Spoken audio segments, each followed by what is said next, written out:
1,00,000 మంది శివభక్తులతో కలిసి మహారుద్రాక్ష పూజలో పాల్గొనండి. వెంటనే కాల్ చేసి మీ పేరును నమోదు చేసుకోండి. అమ్మ నమస్తే అమ్మ. నమస్తే రా. అమ్మ, ఒకప్పటి స్నేహాలు అన్నా, ఒకప్పటి కాపురాలన్నా, ఒకప్పటి బంధాలన్నా, ఒకప్పుడు పిల్లలన్నా అన్ని మనం ఈ కాలంలో ఒకప్పుడు అని అంతే చెప్పుకోవాల్సిన కదా, దుస్థితి వన్స్ వచ్చింది. అపాన్ ఏ టైం. ఈ సోషల్ మీడియా రావడం వల్ల నిజంగా అదేదో అంటారు చూడండి అమ్మ, తాను చెడిన కోతి వనమంతా చెరిచిందంట. ఒక్కరు వస్తారు ఈ సోషల్ మీడియాలో, వాళ్ళని చూసి ఇంకొకరు అదేదో అప్పట్లో ఒక చైన్ లాగా మనీ సంపాదించుకోవచ్చు. అవునవును. నువ్వు నలుగురిని గట్టు, వాళ్ళొక నలుగురు, నువ్వు నలుగురిని, ఆ నలుగురు, అట్లా మన సోషల్ మీడియాలో అంతా చెడిపోయేవే ఎక్కువ ఉన్నాయి. అయితే ఈ సోషల్ మీడియా వల్ల కాపురాలు పాడైపోతున్నాయి, తల్లిదండ్రులకు పిల్లలకి గొడవలు అయిపోతున్నాయి, ఒకరినొకరు చంపుకోవడాలు అయిపోతున్నాయి. అన్నిటికంటే బాధ ఏంటంటే చిన్న పిల్లలు కూడా వాళ్ళ ఏజ్కు తగ్గట్లు వాళ్ళు ఏమి చెయ్యట్లేదమ్మా, అతి దారుణంగా ఎక్స్పోజింగ్ చేస్తున్నారు, అతి దారుణంగా డబుల్ మీనింగ్ మాట్లాడుతున్నారు. వాళ్ళ హావభావాలు చూసారా ఆ వీడియోలో? అవును. ఒక్కొక్కటి అసలు నీ వయసు ఏంది, నువ్వు ఏం చేస్తున్నావు, ఇవన్నీ చూసి పేరెంట్స్ ఎందుకు గమ్మగుంటున్నారు? వీటన్నిటికి నేను ఒకటే చెప్తా, సోషల్ మీడియా వల్ల అంటే ఈ రీల్స్ చేయడం వల్ల కొంతమంది ఇలా చేయడం వల్ల జీవితాలు నాశనం చేసుకుంటున్నారు. అంతే, నిజమమ్మా. అంతేనా? ఉమ్. కాపురాలు చెడిపోతున్నాయి, స్నేహబంధాలు చెడిపోతున్నాయి, చదువులు పోతున్నాయి, లాస్ట్కు తల్లిదండ్రులను కూడా చంపేసే పరిస్థితి వచ్చింది కదా, నమ్మించేసి మోసాలు చేస్తున్నారు, ఫ్రెండ్షిప్ కూడా పాడైపోతుంది. వీటన్నిటికి ఏంటంటే ఎవరి జీవితాలు వాళ్ళు నాశనం చేసుకుంటున్నారు. దేనికి? టెంపరీగా కదా, తాత్కాలికంగా ఆనందం పొందేసి ఇదే జీవితం అనుకొని ఎంతమందో జీవితాలు అదే నాశనం అమ్మా. అవును. మరి ముఖ్యంగా పెళ్ళైన ఆడవాళ్ళు కూడా ఉమ్. కొంతమంది పెళ్ళైన ఆడవాళ్ళు కూడా వాళ్ళ సంసారాలు ఉమ్. సర్వనాశనం చేసుకొని అంటారు కదా, అటుగాక ఎటు పోవాలో తెలియకుండా వాళ్ళు ఏం చేస్తున్నారంటే చనిపోతున్నారు అనమాట. ఎందుకంటే ఇప్పుడు ఇంట్లో వాళ్ళకి తెలిస్తే తప్పు పడుతున్నారు, మరి నమ్ముకున్నోడితో పాటు పోతే వాడు అవసరం తీర్చేసుకొని వెళ్ళిపోతున్నాడు. మరి దీనివల్ల ఏంటంటే సంసారాల్లో చిచ్చులు పోయి సంసారాలు నాశనం చేసుకొని ఎటు చెయ్యాలో ఏం చేయాలో అర్థం కాక రోడ్డు పాలైపోయి వాళ్ళ ప్రాణాలు వాళ్లే తీసుకుంటున్నారు. మీరు అన్నది కరెక్ట్ అమ్మా. ఇదిగో ఇట్లే ఇంకో వర్షన్ ఎట్లుంటదంటే, భార్యాభర్తల మధ్య ఏ గొడవలు వచ్చినా, లేకపోతే వాళ్ళ ప్రియుడు ఏదైనా ప్రియురాలు మోసం చేసినా అమ్మన బూతులు తిడుతూ రీల్స్ చేస్తూ ఉంటారమ్మా. అవును. మనకేం కర్మరా బాబు అని ఒక్కొక్కడు కామెంట్స్ పెడతాడు, కానీ వాడు వదలడు. కామెంట్స్ పెట్టేవాడు వాడు చూడడం మానేయడు. అదే కదా. మీరు ఇలా చూడడం వల్లే వాళ్ళు అలా పెడుతున్నారు కదా. అవును. ముందు మీరు చూడడం మానేది. అంటే గుట్టుగా జరగాల్సిన సంసారం గొడవలు కూడా నలుగురు మధ్య మీ ఇద్దరు సాల్వ్ చేసుకోవాల్సింది పబ్లిక్ లోకి ఈ రీల్స్ దాంట్లో కూడా గొడవలు, ప్రతి బూతులు. కాదండి, ప్రతి ఒక్కటి మీరు సోషల్ మీడియాలో ఎందుకు పోస్ట్ చేస్తారా? చేసిన తర్వాత ఎవడైనా కామెంట్స్ నా లైఫ్ లో మీరు ఎందుకు నువ్వు పెట్టావు కదా, నువ్వు చెప్తేనే కదా నాకు తెలిసింది. మా ఇంట్లో నేను ఈ రోజు మా వారితో గొడవ పడ్డాను అనేది నేను చెప్తేనే మీకు తెలుస్తుంది. అంతే కదా. ఈ రోజు నేను పలాని బిర్యానీ తిన్నాను అని నేను పోస్ట్ చేస్తేనే మీకు తెలుస్తుంది. ఇవన్నీ ఎందుకు? మీరు పోస్ట్ చేయబట్టి, మీరు ప్రజలకు చెప్పబట్టి కాబట్టే కదా. ప్రతి ఒక్కటి మీ జీవితంలో అంటే రాధా ఒకటే మాట, ఈ కాలం మనుషులకు ఈ కాలం వాళ్ళకి దాచుకోవడము అనేది ఏమి లేదండి. కరెక్ట్ గా దాచుకోవడం లేదు, అన్ని బహిర్గతమే. Including wife and husband spend చేసిన టైం కూడా మీరు ఏం చేశారనే దరిద్రాన్ని కూడా ప్రజలకు మీరు చెప్తున్నారు. అంటే గుప్పెడు అనేది మూసుకోవట్లేదు, మీరు బహిర్గతంగా ప్రతి ఒక్కటి నిస్సిగ్గుగా చెప్పుకుంటున్నారు. ఏం చేశాడు? రాత్రి మా ఆయన ఏం చేశాడు? ఎంతసేపు మేమిద్దరం కలిసి ఉన్నాము కూడా ఒక దరిద్రులు రాను పోస్ట్ చేసిందండి.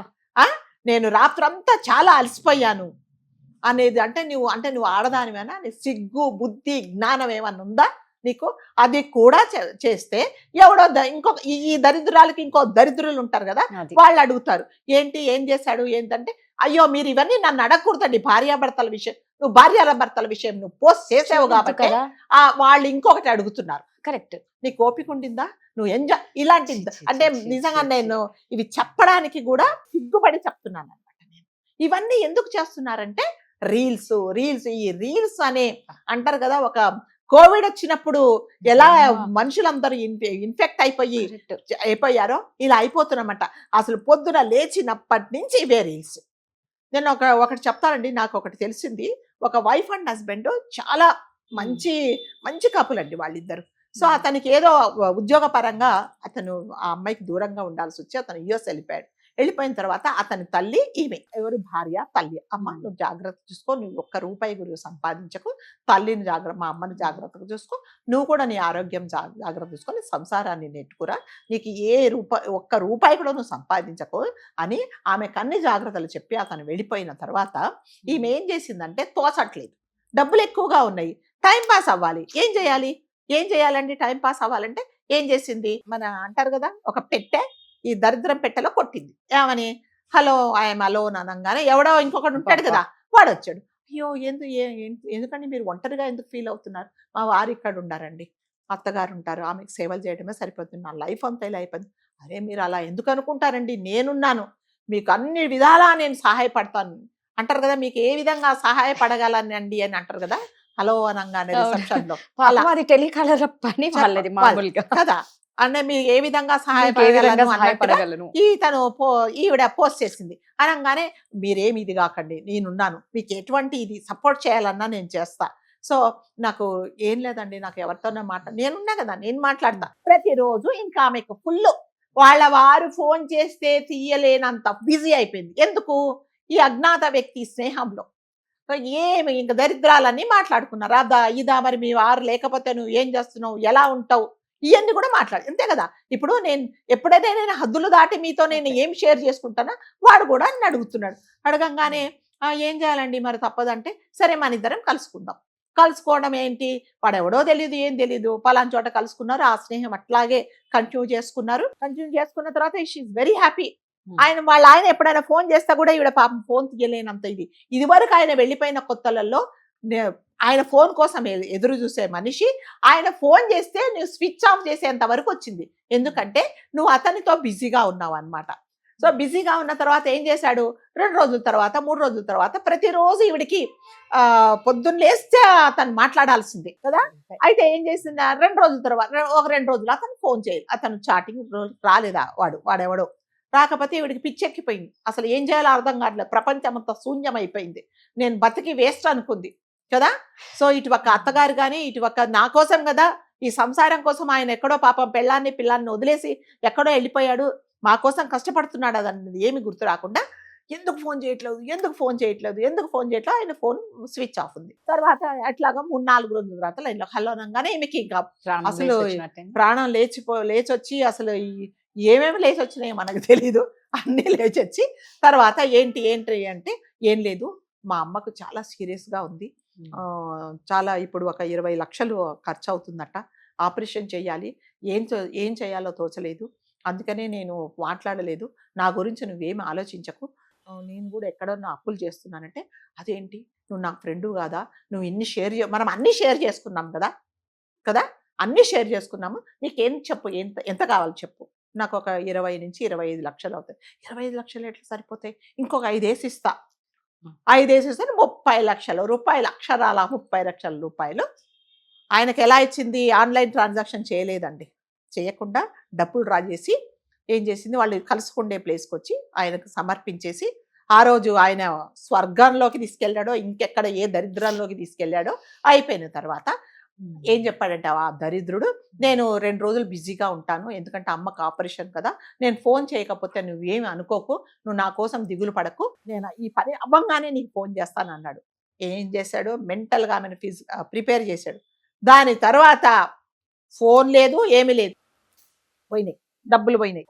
వారు ఏం చేశారంటే నేను ప్రతి నెల నీకు డబ్బులు పంపిస్తున్నా కదా, మన అకౌంట్లో దాదాపు ఒక 30-35 లక్షల రూపాయలు ఉన్నాయి, నేను పలానా చోట ఏదో ఒకటి కొన్నాను, తమ్ముడు వరుస అతను వస్తాడు, అతనికి డబ్బులు ఇచ్చేసి నువ్వేం చేయకు, అతను డబ్బులు ఇస్తే అన్ని ట్రాన్సాక్షన్స్ అతను చూసుకుంటాడు, రిజిస్ట్రేషన్ చేయిస్తాము అంటే ఎక్కడున్నాయి డబ్బులు లేవు. మరి వాడికి ఫోన్ చేస్తే వాడు తీయట్లేదు, వాడు ఎక్కడో ఎవడో తెలియదు మనకి, పోయినాయా, ఇప్పుడు సంసారం పాడైందా లేదా, అంతే కదా. ఇప్పుడు అత్తగారికి చెప్తుందా, హస్బెండ్ కి చెప్తుందా, డబ్బులు లేవని చెప్తుందా, డబ్బులు లేవంటే ఏం చేశాడని అడగడా, అడిగినప్పుడు మరి చెప్పాలి కదా, మరి అతను ఊరుకుంటాడా. లాస్ట్కి జరిగింది ఏంటంటే విడాకులు తీసుకొని ఆమె నన్ను మోసం చేసిందని చెప్పేసి వాళ్ళ తల్లిదండ్రుల దగ్గర పంచాయతీ పెట్టేసి పంపించి పారేశాడు. ఏమైంది చెప్పండి, అంటే సంసారాలలో చిచ్చులు అంటే ఇలాంటివేనండి.